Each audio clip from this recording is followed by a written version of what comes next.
Krishna Chaitanya from making memories vlogs once again. ఈ వీడియోలో మేము ఈ మధ్య కాలంలో ట్రై చేసిన రకరకాల ఫుడ్ గురించి, ఆ ప్లేసెస్ గురించి చూపించబోతున్నాం. మీరు కూడా చూసి ఎంజాయ్ చేయండి. మేము ఒకరోజు బెంగళూరులోని నీలాద్రి రోడ్లో షాపింగ్కి వెళ్ళాము. అక్కడే ఏదైనా ఈవినింగ్ తినేద్దామని కూడా అనుకున్నాము. అక్కడ జస్ట్ ఫ్రెష్ పాయింట్ అనే ఒక షాప్ ఉంటుంది. నార్త్ ఇండియన్ స్నాక్స్ చాలా బాగుంటాయి అక్కడ. చాలా రోజుల తర్వాత మంచి పానీపూరి తిన్నాము. పానీపూరి మేకింగ్ ఇక్కడ బ్రీఫ్గా చూపిస్తున్నాము, చూడండి. మనకి తెలియకుండానే పానీపూరి మేకింగ్ ప్రాసెస్ కూడా మనం బాగా ఎంజాయ్ చేస్తాం. వాళ్ళు గబగబా చేసి ఇవ్వడం, ఇంకోటి ఇచ్చే లోపలే మనం తినేయటం, అదొక ఫన్ గేమ్లా ఉంటుంది పానీపూరి.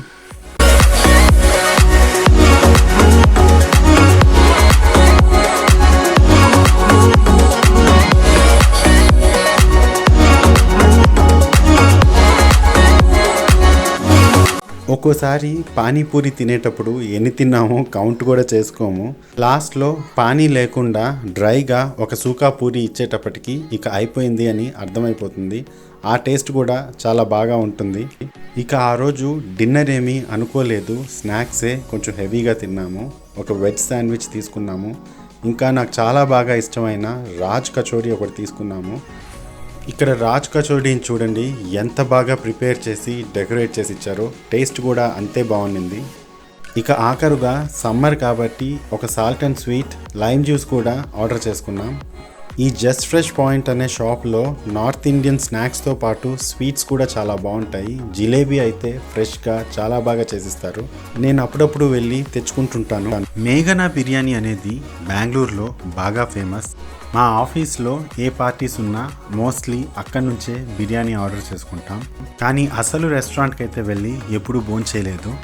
అసలు అది ఎక్కడుంటుందో కూడా నాకు తెలియదు. ఒకరోజు ఏదో పని మీద మా ఇంటి దగ్గర నుంచి హెచ్ఎస్ఆర్ లేఅవుట్కి వెళ్తూ ఉంటే దారిలో సింగ్ సంద్రా దగ్గర ఈ రెస్టారెంట్ కనిపించింది. అది లంచ్ టైం కూడా అవ్వడంతో అక్కడ ఆగాను భోజనం కోసం. ఈ మాటల్లోనే ఆ రెస్టారెంట్ ఇన్ఫ్రాస్ట్రక్చర్ అంతా చూపిస్తున్నాను చూడండి. కాస్త మోడర్న్గా, కాస్త ట్రెడిషనల్గా, డిఫరెంట్గా ఉన్నింది ఆ ప్లేస్. వాళ్ళు టేబుల్ మీద పెట్టిన పేపర్ మీద కూడా మంచి క్యాప్షన్స్ ఉన్నాయి చూడండి. Nothing brings together like good food, stay safe, stay healthy. వాళ్ళ మెన్యూలో చాలానే ఉన్నాయి. హైదరాబాదీ బిర్యానీ, ఇంకా చాలా రకాల బిర్యానీలు. కానీ మేఘనా స్పెషల్ బిర్యానీ అని ఒకటి ఉంటుంది. అది వాళ్ళ స్పెషాలిటీ. అందుకని నేను దాన్నే ఆర్డర్ చేసుకున్నాను. నేను అబ్జర్వ్ చేసిన ఆ స్పెషాలిటీ ఏంటంటే బిర్యానీ సెపరేట్గా, చికెన్ సెపరేట్గా ప్రిపేర్ చేసి వాటి రెండింటిని కలుపుతారు. అదే అనుకుంటాను. ఏదేమైనా టేస్ట్ బాగుండింది. తర్వాత ఒకరోజు ఒక ఫ్రెండ్తో కలిసి దొడ్డతొగూరు లొకాలిటీకి వెళ్ళాను. అక్కడ మోమోస్ ట్రై చేయాలి అనుకున్నాము. అక్కడ ఈ క్రేజీ మోమోస్ అనేది ఒకటి కనిపించింది. ఈ మోమోస్ అనేవి మన దేశంలోని ఈశాన్య రాష్ట్రాల్లో బాగా దొరుకుతాయి. ఇంకా అక్కడి నుంచి అన్ని దేశాల్లో తూర్పు వైపు వేరే వేరే పేర్లతో దొరుకుతూనే ఉంటాయి. ఇప్పుడైతే మన దేశంలో అన్ని ప్రాంతాల్లో అందరూ లైక్ చేస్తున్నారు ఈ మోమోస్ని. నేను, నా ఫ్రెండ్ రాహుల్ ఒక ప్లేట్ చికెన్ మోమోస్, ఇంకొకటి ఫ్రైడ్ చికెన్ మోమోస్ ఆర్డర్ చేసుకున్నాము. మాకైతే ఆ ప్లేస్లో ఆ మోమోస్ చాలా బాగా నచ్చాయి. ఎవరైనా దగ్గరలో ఉంటే ఇష్టపడే వాళ్ళు తప్పకుండా ట్రై చేయండి. ఆ రోజు ఫ్రైడే ఈవినింగ్ అవ్వడంతో ఇంకా కూడా ఏదైనా డిఫరెంట్గా ట్రై చేద్దాం అనుకున్నాము. అక్కడికి దగ్గరలోనే రాజ్వాడీ స్నాక్స్ అనే ఈ గుజరాతీ స్నాక్ ప్లేస్ ఒకటి ఉంది. దాని గురించి విన్నాం కానీ ఎప్పుడూ ట్రై చేయలేదు.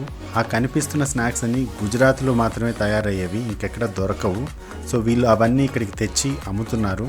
వాళ్ళు కూడా ప్రిపేర్ చేస్తారు అక్కడే. నాకు తెలిసిన కొన్ని ఫేమస్ గుజరాతీ స్నాక్స్ ఫాఫ్డా, తేప్లా, కాక్రా, ఇలా ఇంకా కొన్ని ఉన్నాయి. ఇక్కడ చూడండి, మా ఫ్రెండ్ రాహుల్ ఒక్కొక్కటి తీసి చూపిస్తున్నాడు. దీని పేరైతే బాకర్వాడి అని రాసుంది. మనం సౌత్లో చేసుకునే మురుకులు, జంతికలు లాంటివి. వాళ్ళ షాప్లో దొరికే పాపులర్ గుజరాతీ స్నాక్స్ ఇవన్నీ. వాళ్ళని వెంటనే ఏది దొరుకుతుంది అని అడిగితే దాబేలి అనే దాన్ని సజెస్ట్ చేశారు. ఈ కనిపిస్తున్నదే దాబేలి. వడాపావ్ అనేది చాలామంది ట్రై చేసి ఉంటారు. ఇది కూడా అలాంటిదే. వడాపావ్లో అయితే పావు మధ్యలో, అంటే బ్రెడ్ మధ్యలో ఆలూ బోండాని పెట్టిస్తారు. ఇందులో అయితే ఆలూ కర్రీ లాంటిది పెట్టారు. నాకు ఆ టేస్ట్ బాగా నచ్చింది. ఇక ఇంటికి తిరిగి వచ్చేసే దారిలో ఏదైనా చల్లగా తాగాలి అనుకున్నాము. అందుకని ఎలక్ట్రానిక్ సిటీలోనే ఒక మంచి లస్సీ ప్లేస్ దగ్గర ఆగాము. చూడండి ఎంత పెద్ద మెన్యూ ఉందో. నేను నా ఫేవరెట్ ఓరియో మిల్క్ షేక్ తీసుకున్నాను. రాహుల్ అయితే మ్యాంగో లస్సీ తీసుకున్నాడు. ఆ తర్వాత రోజు సాటర్డే వీకెండ్, అందుకని నేను నా ఫ్రెండ్ రాహుల్ బెంగళూరు సిటీ అవుట్స్కర్ట్స్లో ఒక చిన్న ట్రిప్ ప్లాన్ చేసుకున్నాము. అలాగే దారిలో ఒక మంచి రెస్టారెంట్లో బ్రేక్ఫాస్ట్ కూడా ప్లాన్ చేసుకున్నాము. రాహుల్ నాకు సిటిఆర్ అనే ప్లేస్ని సజెస్ట్ చేశాడు. ఈ శ్రీసాగర్ సిటిఆర్ అనేది 70 years ఓల్డ్ చిన్న రెస్టారెంట్ మల్లేశ్వరం ఏరియాలో ఉంటుంది. ఆ క్యూ వెయిటింగ్ టైం చూడండి. ఇక నేను ఆ రెస్టారెంట్ పాపులారిటీ గురించి చెప్పడానికి ఏముంది. రెస్టారెంట్ లోపల కూడా చూడండి, ఎంత రెనోవేట్ చేసినా ఇంకా ఆ పాత ఫ్లేవర్ అలాగే ఉంది. చాలా చిన్న ప్లేస్ కానీ చాలా పాపులర్. ఆ పాత దేవుడి పటాలు కొంచెం డార్క్గా ఉండడం అవన్నీ చూస్తుంటే గోయింగ్ బ్యాక్ ఇన్ టైం అనిపించింది. నా ఫ్రెండ్ రాహుల్ చెప్తుంటే అదంతా హిస్టారికల్ ప్లేస్ అని నేను అనుకోలేదు. అక్కడ దూరంగా చూడండి, హరే రామ హరే కృష్ణ మంత్రం కూడా గోడకి హ్యాంగ్ చేస్తున్నారు. అంత పాత రెస్టారెంట్లో కరోనా వైరస్ లాంటి దాన్ని కంట్రోల్ చేయగలిగిన ఒక మోడర్న్ మెషిన్. సో వాళ్ళ మెన్యూ అన్నమాట ఇక్కడ కనిపిస్తున్నది. ఒక పాత బోర్డ్, దానిపైన చేత్తో రాసిన ప్రైసెస్. మేమిద్దరం మసాలా దోశ ఆర్డర్ చేసుకున్నాం. టేస్ట్ ఎంత బాగుంది అంటే ఒకదాంతో ఆగలేకపోయాం, 2 తినేసాం. ఇంకా కూడా ఏదైనా తినాలనిపించింది. బోండా బాగుంటుంది అన్నాడు రాహుల్, కానీ వాళ్ళు అవైలబుల్గా లేదన్నారు. ఇక కాఫీ కూడా ట్రెడిషనల్గా స్టీల్ గ్లాసు కప్పులో ఇచ్చారు. భలే అనిపించింది. ఆ రోజు మేము మా ట్రిప్కి వెళ్ళి వచ్చేటప్పటికి బాగా లేట్ అయిపోయింది. దాదాపు 3 గంటలు అయిపోయింది. లంచ్ ఎక్కడ చేద్దామా అని మాట్లాడుకుంటూ ఉన్నాము. నేను కాకినాడ సుబ్బయ్య గారి హోటల్ గురించి చాలా గొప్పగా విన్నాను చాలా మంది దగ్గర. దాని గురించి రాహుల్కి చెప్తే, మీరు ఒక్కసారి కూడా ట్రై చేయలేదా, పదా ట్రై చేద్దాం అన్నాడు. సో అలా అక్కడికి వెళ్ళిపోయామన్నమాట. ఈ రెస్టారెంట్ బెంగళూరులోని మారతల్లి ఏరియాలో ఉంటుంది. ఇంకా కొన్ని బ్రాంచెస్ ఉన్నాయేమో, నాకు ఐడియా లేదు. అక్కడ ఎంట్రన్స్లోనే ఇలా ఒక స్వీట్ షాప్ పెట్టుంచారు. చాలా ట్రెడిషనల్ అచ్చ తెలుగు స్వీట్స్ అన్నీ అమ్ముతున్నారు అక్కడ, అరిసెలు బూరెలతో సహా. అలా కజ్జికాయలు, కాజాలు, బెల్లంతో చేసిన జిలేబీలు, ఇంకా అలా రకరకాల అచ్చ తెలుగు స్వీట్స్ కనిపించాయి. చూడపోతే వాళ్ళు కర్రీ పాయింట్ కూడా ఏదో పెట్టుకున్నట్టున్నారు, అలాగే అనిపించింది నాకు. ఇంకా కొన్ని famous north Indian sweets, snacks కూడా అమ్ముతున్నారు అక్కడ.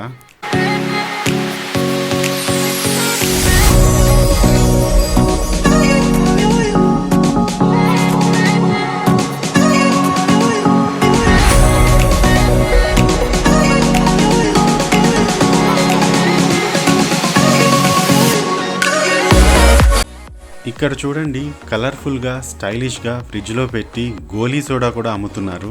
ఆ ఐటమ్ని మర్చిపోయే చాలా రోజులు అయిపోయింది. ఎవరో కొనుక్కుంటుంటే చూశాను, మేమైతే ట్రై చేయలేదు. దాని పేరు కూడా గోలీ ఫిజ్ అంట. ఇక్కడ నుంచి మెట్లెక్కి అసలు రెస్టారెంట్ ఉండే ప్లేస్కి వెళ్ళిపోతున్నాం.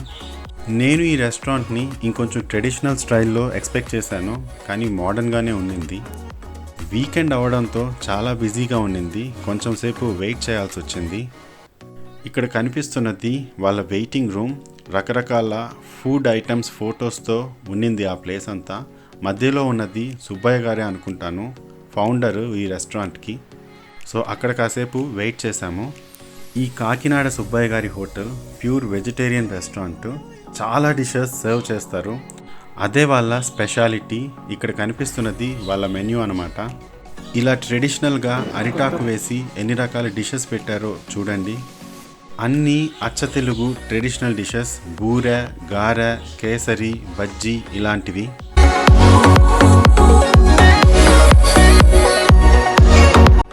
ఇక రైస్ ఐటమ్స్కి వచ్చేప్పటికి 3 రకాల ఫ్లేవర్డ్ రైసెస్ కూడా పెడతారు. ఇంకా వైట్ రైస్లోకి రకరకాల పొల్లు వేసి ఎంత నెయ్యి పోస్తున్నారో చూడండి. నేనైతే మామూలుగా అంత తినను. ఇక నేను లాస్ట్లో బూరె తింటూ ఉంటే మా ఫ్రెండ్ రాహుల్ తీసిన వీడియో ఇది. ఇక చివరిగా తాంబూలం కూడా ఇస్తారు. సర్వ్ చేసే వాళ్ళు కూడా చాలా బాగా ట్రీట్ చేస్తారు మనల్ని. వాళ్ళ మెన్యూలో మోస్ట్ ఫేమస్ బుట్ట భోజనం, ఇంకా పనసకాయ బిర్యానీ. ఇక మా ఇంటికి బాగా దగ్గరలోనే శ్రీమాత గ్రాండ్ అనే ఒక చిన్న రెస్టారెంట్ ఉంటుంది.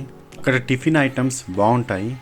అప్పుడప్పుడు మేము అక్కడి నుంచి తెచ్చుకుంటాం, వెళ్ళి కూడా తింటూ ఉంటాము. రెగ్యులర్గా కాకుండా అప్పుడప్పుడు కొన్ని స్పెషల్ మెన్యూ కూడా పెడుతూ ఉంటారు. ఆ రోజు ఓపెన్ బటర్ మసాలా దోశ పెట్టుంచారనమాట. ఇదే అది. మామూలు మసాలా దోశలా కాకుండా కొంచెం మందంగా ఉంటుంది. మధ్యలో పొటాటో కర్రీనే పెడతారు. చూడ్డానికి అంత రెడ్గా అనిపించినా అంత కారంగా ఉండదు, చాలా టేస్టీగా ఉంటుంది. కొంచెం డిఫరెంట్గా వెరైటీగా తినాలని బయట తింటాం, కానీ మన ఇంట్లో భోజనంతో ఏదీ సరికాదు. నాకు వంట అంత బాగా రాదు, కానీ కొన్నిసార్లు చిన్న చిన్నవి నేను చేసుకోగలను. మా ఆవిడ పిల్లలు ఊరెళ్ళినప్పుడు అప్పుడప్పుడు నేను చేసుకున్న చిన్న చిన్న డిషెస్ ఇవి. మల్టీగ్రెయిన్ బ్రెడ్, ఎగ్స్, కొన్ని వెజిటబుల్స్తో టోస్ట్ ఎలా చేసుకున్నానో చూడండి.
నేను ఇచ్చిన ఎక్స్ప్రెషన్ అంత గొప్పగా కాకపోయినా తినడానికి బాగానే ఉంటుంది.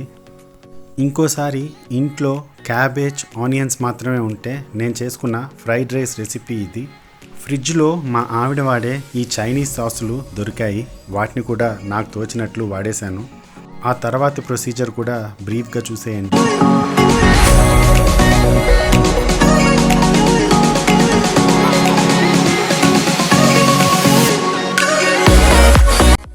అలా ప్రిపేర్ చేసుకున్న ఫ్రైడ్ రైస్ మీద ఇలా మిక్స్చర్ కూడా చల్లుకొని తింటే భలే ఉంటుంది. నాకు భలే వచ్చనుకొని టిప్స్, రెసిపీస్ అడగకండి, నాకు గుర్తుండవు, తెలీదు, ఏదో చేసేసుకుంటాను. ఆ టైంకి ఏది తోస్తే అలాగా.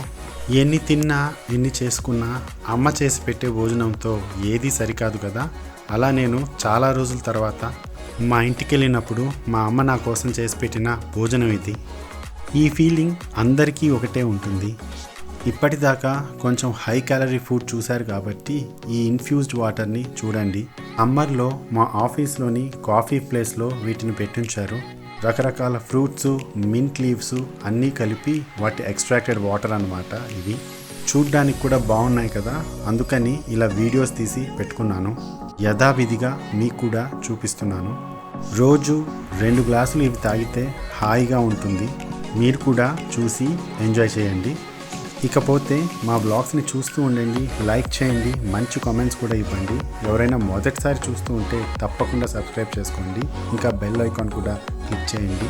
Thank you so much for watching. See you in the next blog.